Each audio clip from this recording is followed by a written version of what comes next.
I wish you hadn't bothered getting dressed up. What do you mean? You could just see the hairs on the chest peeking out from... so I'll do up my top button at once. No, it was driving me mad with desire. Now, Mountains of the Moon is opening in about a month. Yes. That's so. So, and you've got it's another cameo role. Yes, it's quite an interesting part. Yeah. It's a wonderful film, actually, about Richard Burton, not the actor, but the explorer, and Speke, and finding the source of the Nile. It's quite an exciting picture. And did you get to go to exotic locations? Windsor. Oh, yes. Yeah. That can be exciting. That went well. Yes. Yeah. Well, the Queen... Very exciting. The on Queen the river. likes it. Yes. Now, I didn't go to those incredible places in Africa. I'd love to have done that. Yeah. But, I mean, you seem to have cornered the market in nuggety cameo roles lately, in things like Out of Africa, Scandal, Empire of the Sun. Yeah, well, you know, it's a resolve, really. I played so much comedy, and I think the time had come to let people know I could really do it. Do you know? Yeah. If you know what I mean. Quite. And so that's what I've been doing. I'm not sure they do, but I know it. I mean, you are prepared to go to great lengths to get a part, though, aren't you? Yes, well, in Empire of the Sun, it was particularly difficult. I had to look quietly emaciated, you know, and I'm quite well filled, actually. You're a sturdy lad. It's getting worse as I grow up. Yeah. So what did you do? Well, Spielberg gave me the part, which was very exciting. He was a magical man, as I'm sure you know. And he said, well, Leslie, you know, you got to look a little thinner, you see. So I went on a very speedy diet, and he gave me the part in January, and I didn't see him again until the beginning of March, about 6 weeks it was. And when I walked in, I was more than 2 stone lighter. 2 stone? Yeah, and he just looked at me and he said, Leslie, where did you go? I mean, that's real dedication. Yeah. What did you give I got up? the prize, actually, for losing more weight than anybody else. For looking more emaciated than anybody. Yeah. But you, as you say, you filled out nicely again, didn't you? Yes, rather too nicely, I think. Yeah. I went straight through the weight I was at the beginning and went straight through it and put another stone on top, so I don't really recommend. Now, your entry into the theatre, how did you become an actor? Because Well, I originally went on the stage when I was a kid. I was 10, in fact. And the only reason I went on was to earn some money because my dad had died.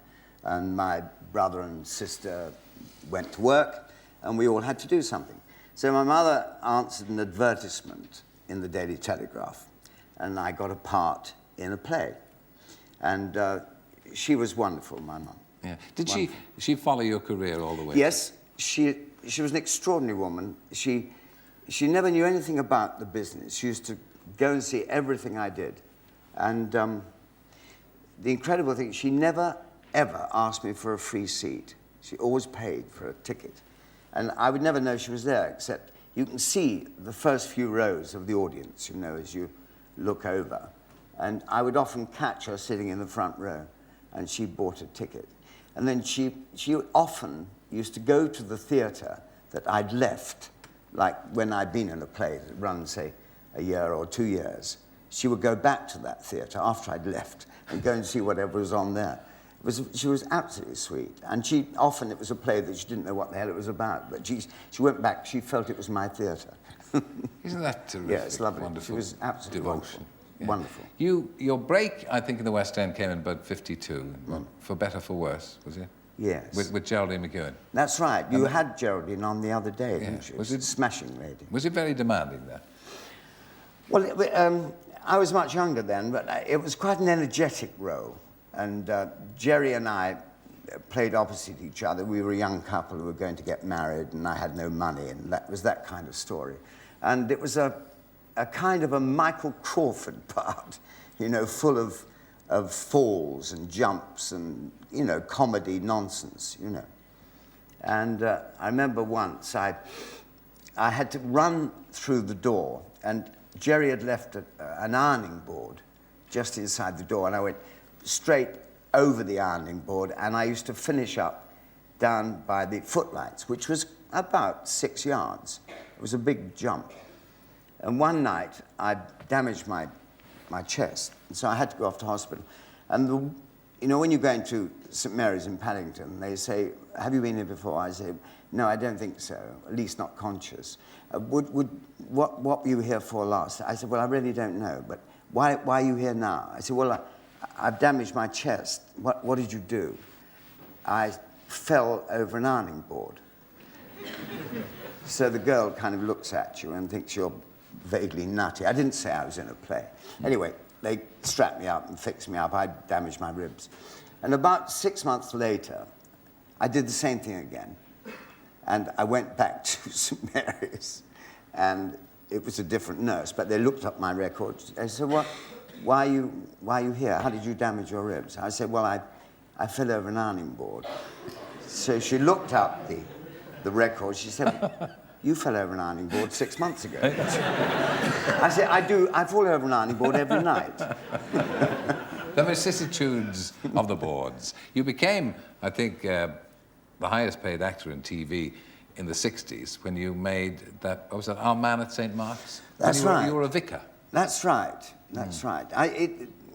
The two biggest hits I've had up to date, I don't count the recent ones, was a rather daring character in Casanova. Do you remember that? Yeah. Which created quite a furore at the BBC. And then the other, that was playing a roue.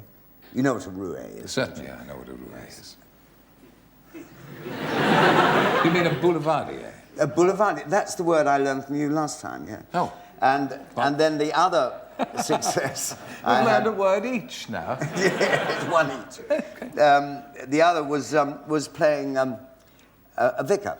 Yeah. So it's quite extraordinary. The two best things I think I've ever done on television. Which did you warm to more, the Casanova or the vicar? I think both.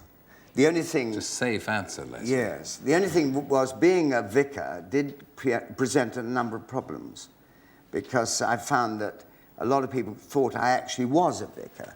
I mean, people do tend to think you are the actual person that you are in the television series. So I used to get people knocking on my door at home and asking me to christen their children and all sorts of things. What kind of offers did you get when you were playing Casanova? Oh, Terry, you really I are. am a rascal. You are really. I am a rascal. I'll pass them all on to you later. I wish you would. You should have done that years ago when I was able for that kind of thing. What about the Doctor series and the Carry On series? And, I mean, do you still watch them? Yes, I do. Not too much of it. They were tremendous fun. They were tremendous fun. It was fun on the stage, doing the work, and off. I mean, it was one long laugh with Kenneth Williams, I can tell you. Yeah, but you've had that experience. Yes, too. yes. Sadly I mean, missed. Nurse, I remember, I think the best carry-on of all, Nurse. And I used to get up in the morning, go to the studio and go to bed. And I was in bed for 6 weeks. I used to go home at night, get into bed, get up in the morning, go to the studio, get into bed. And it was a rather nice way to earn your living. Fine. Leslie Phillips, ladies and gentlemen.